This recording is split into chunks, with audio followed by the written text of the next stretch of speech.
bánh thịt chiru belum lao lon bánh chiru thơm luôn thơm lươn ạ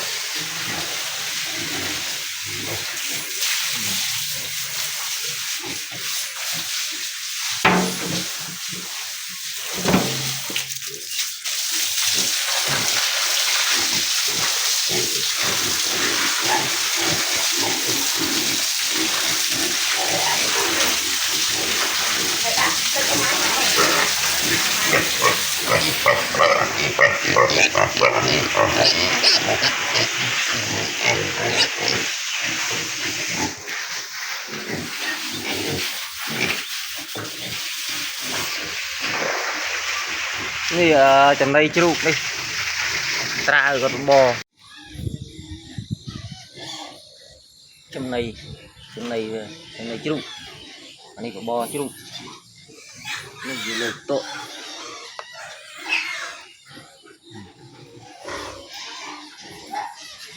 อันนี้ช่างนี่จริงบอนี่อะไร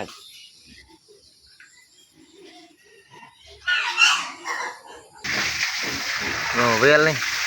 ตรานี่อันจังกรุบ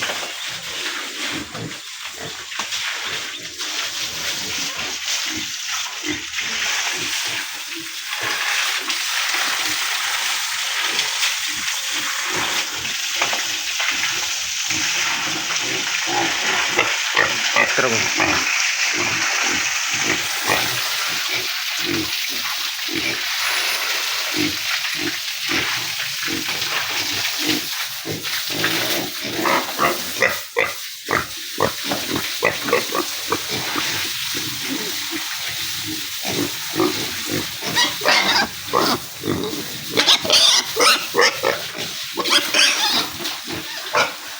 ตามันห้องจังมันจะไม่ด่าหนึ่ง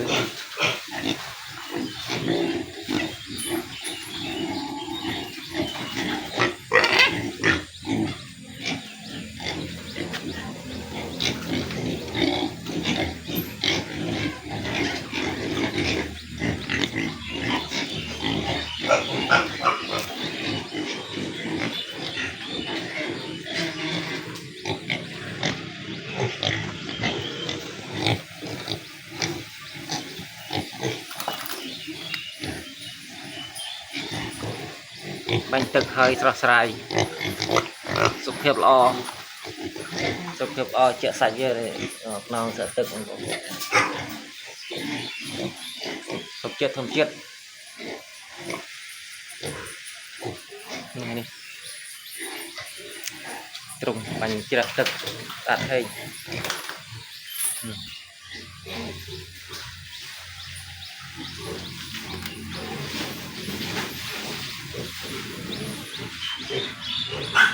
nhà đi